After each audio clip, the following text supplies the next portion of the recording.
Makin kesini tokoh-tokoh yang dimunculkan levelnya semakin naik lagi. Bung Ege ini mantan rektor UGM. Ya, yang pertama saya selalu kalau bicara soal terlanjur di branding ijazah palsu ya. Walaupun sebetulnya mungkin saja proses sampai menuju ijazah itu yang dipersoalkan, bisa begitu kan? Tapi sudah terlanjur di branding ijazah palsu. Tapi saya selalu mau dengan gembira. Jadi waktu Anda sapa tadi saya senyum-senyum. Karena kalau kita di wisuda lagunya gembira. Gaudeamus igitur juvenes dum sumus. Artinya selagi Anda muda katanya bergembiralah. Waktu di wisuda kita kan relatif muda dong, ya kan? Setelah masa muda yang penuh keceriaan, setelah masa tua yang penuh kesukaran, maka tanah akan menguasai Anda. Saya mau ngomong filosofi begini, mestinya orang tuh gembira menunjukkan ijazahnya. Orang tuh gembira menunjukkan kapan dia ujian skripsi dan pengesahan skripsi maksud saya. Nah balik, karena ini belum ditunjukkan, akan ditunjukkan di pengadilan kalau diminta gitu ya. Walaupun lagu Gaudeamus tadi mengatakan enggak, tunjukin aja dengan penuh gembira. Saya malah nanti kalau mau diperpanjang saya bawa skripsi saya khusus malam ini ke TV One. Untuk mencontohkan bagaimana bukan saya ingin nunjukin gini, sebelum Anda dapat ijazah, kurang lebih inilah yang disampaikan oleh Profesor Sofyan Effendi, maka Anda harus ujian skripsi. Di bawah tahun 2023 begitu tuh. Di atasnya ada katanya proyek akhir dan lain-lain. Tapi pada waktu pelan-pelan saya tanya sesuatu. Ingat tanggal berapa ujian skripsi? Enggak ya, lupa tanggalnya kan? Tempatnya ingat? Ingat dong. Ingat dong. Tempat ujian skripsi ingat ya, tanggal lupa. Tapi kemudian kita ingat bahwa di situ ada tanda persetujuan skripsi atau tanda pengesahan skripsi ditandatangan oleh pembimbing 1. Kalau saya itu Edward Pari, ada tanggalnya. Pembimbing 2. Enggak, saya nggak hafal. Saya nggak hafal. Sampai bawah. Saya bawa khusus kali ini. Maksud saya supaya selesai nih. Supaya selesai. Ya. Jadi saya ini tanda persetujuan skripsi.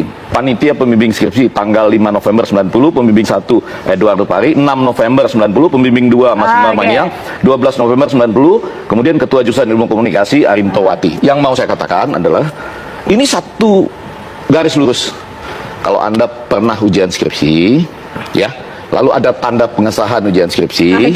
Sesudah itu Anda dapat ijazah. Betul. Baru wisuda. Ya, prosesnya seperti itu. Nah, barangkali itu yang sedang dinyatakan dalam pernyataan Prof. Sofyan Effendi. Yang nggak tanggung-tanggung adalah mantan rektor. Walaupun tidak pada tepat kurun waktunya bukan itu. Nah, cuma yang menjadi menarik, ini yang pertanyaan Ken tadi, menjadi menarik karena itu ditarik. Jadi pernyataan ini kalau nggak ditarik nggak menarik. Jadi dia menjadi menarik karena ditarik. Kenapa ditarik?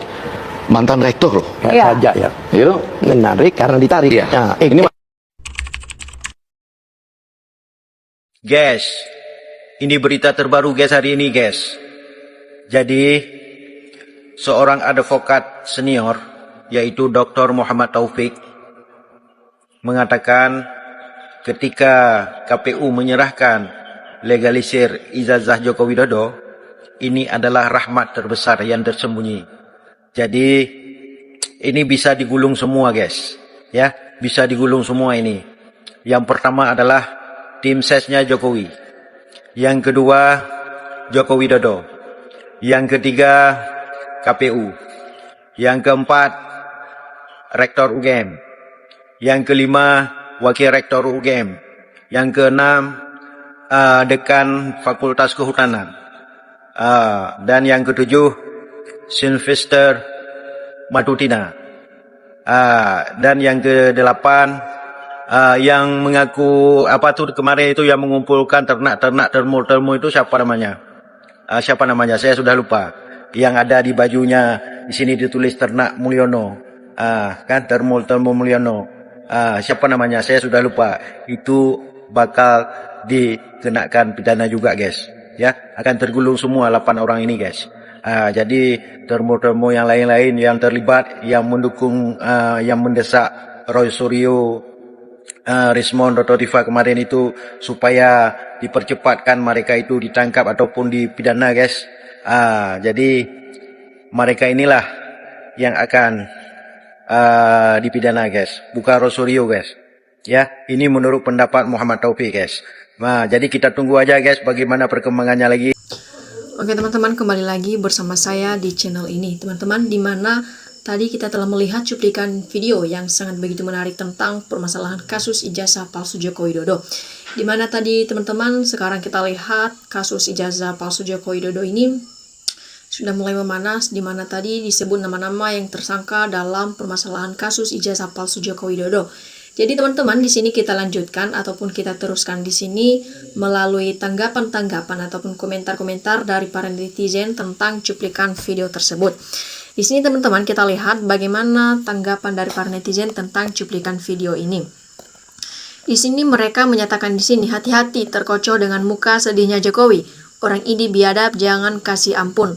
Lanjut lagi di sini teman-teman, diteruskan, bukan hanya dituntut 125 triliun saja, tapi hukum mati juga di depan regu tembak baru adil ya. Begitulah wajah pembohong dan penipu. Jadi boleh usul buatkan panggung di alun-alun hakimnya rakyat yang melek hukum. Jadi Joko Widodo jereh tidak berani mendatangi di pengadilan. Kemudian di sini teman-teman, pembohong tetap berbohong berhenti saat mulutnya tak lagi bisa bicara. Nggak mungkin datang ke pengadilan Surakarta, itu pengadilannya Jokowi. Yang paling tepat hukuman untuk pemimpin pembohong, penipu, dan pengkhianat adalah pengadilan rakyat, dinepalkan saja tamat. Sebelum itu tuntut 125 triliun udah selesai. Kemudian di sini teman-teman, sekali nggak bohong gitu Pak Jokowi hidup kok bohong terus ya.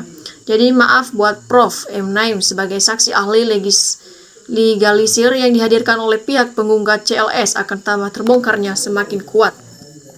Nah, sejak dulu Wong Solo yang satu ini orangnya ruwet, urusan ijazah saja serumit seperti ini. Semua lembaga hukum punya Jokowi dan Wowo, jadi salah lawan Jokowi dan Wowo. Pengadilan rakyat jalanan laksanakan. Kemudian di sini teman-teman, hukum mati saja jika terbukti rakyat sudah sakit sekali. Rakyat dibohongi orang jahat ini bernama Joko Dok selama 10 tahun segera saja. Lanjut lagi di sini teman-teman, diteruskan oleh Duwe Prabowo Pro bela orang pembohong selama 10 tahun rakyat ditipu tuntas negara, dikuras, disimpan di bawah tabafir rumahnya dan sebagian ditaruh di negara Cina biar tidak ketahuan, tapi kok aman-aman ya. Nah, di sini teman-teman, memang ijazah Jokowi palsu sudah sejak dulu, tapi aparat hukum kita yang bodoh atau dibodohi Jokowi, polisi itu tahu bahwa ijazah Jokowi tidak benar, tapi bertahan bahwa itu benar. Aparat hukum sangat bodoh, bahkan bisa dibodoh-bodohi oleh si Jokowi ini. Jadi mana berani Jokowi datang seperti yang sudah-sudah dia akan mangkir dengan berbagai alasan. Jadi terlihat kusut, Anda itu ijazahnya asli, pasti segar, sehat ceria, cepat buru-buru nunjukin ijazahnya. Kemudian teman-teman diteruskan di sini, semua ini bermula dari gorong-gorong rakyat terkocah. Sepertinya inilah orang yang paling tepat memimpin Indonesia. Ternyata muncul satu persatu kebohongan dan mengacak-acak NKRI. Seharusnya barang bukti itu sudah disita dan ditahan oleh Polri. Jadi Polri lah yang akan menunjukkan nantinya. Lanjut di sini teman-teman, tipu-tipu terus, tunjukkan ijazahnya, jangan cuma mutar-mutar aja omongannya. Jokowi jangan ngomong doang, buktikan kau berani datang. Kau sampai sekarang masih bisa bayar para termul karena pakai uang korupsi. Kemudian teman-teman diteruskan di sini, dijajah Belanda dan Jepang kita masih mengadakan perlawanan sehingga merdeka. Dijajah Jokowi dan termul kok merasa dibodohi terus ya, silahkan untuk dilawan. Kemudian teman-teman di sini, semua kejahatan diawali dan diisi dari kebohongan, apalagi yang berkali-kali berdusta, itu pasti orang biadab ya. Tangkap dan adili segera. Kemudian teman-teman, memang ijazah Jokowi mau hadir di persidangan, katanya membawa ijazah asli palsunya.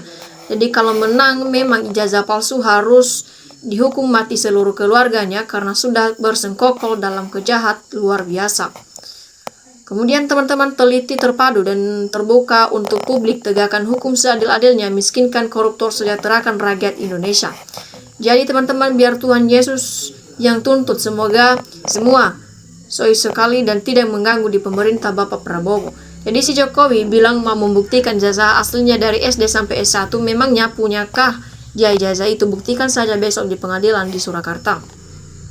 Kalau Indonesia bisa makmur, kaya, maju, dan sejahtera, harus ditegakkan hukum benar-benar solid dan jujur dan transparan. Kemudian teman-teman di sini diteruskan membela kebenaran itu wajib, menggiring kebenaran menjadi kebencian karena berlaku pada keluarga tetap waspada.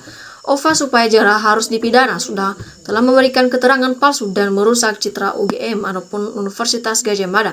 Kemudian di sini teman-teman diteruskan warga negara yang baik, patuh dan taat hukum, terutama penegak hukum bertindak tegas, tidak pandang bulu sesuai dengan sumpah jabatannya. Siapapun jika dipanggil ke pengadilan menghormati hukum wajib datang. Bila penyelenggara jujur, negara subur, rakyat makmur, aman, tidak ribut gaduh terus. Jadi teman-teman, Pak Prof Naim harusnya tidak terima dan lapor polisi bahwa namanya dicatut untuk dipalsukan tanda tangannya untuk legalisir ijazah Joko Widodo. Kemudian di sini teman-teman, bukti-buktinya sangat begitu terbuka, tapi susah untuk diseret, beda dengan yang diduga. Teroris bukti sangat minim pun bisa diciduk. Jadi Pak Jokowi kalau ada masalah mukanya seolah terlihat sakit. Kenapa ya? Kedatangan Raja Gombal Mulyono Solo dengan membawa ijazah di pengadilan patut kita tunggu. Jadi sok-sok bilang akan kaos kalau ijazah ditunjukkan, padahal taktik jahat dia aja supaya nggak kebongkar tipu muslihatnya Gili ya. Netizen sangat menanti yang benar bersalah segera dijeret, diserat hukuman yang setimpal.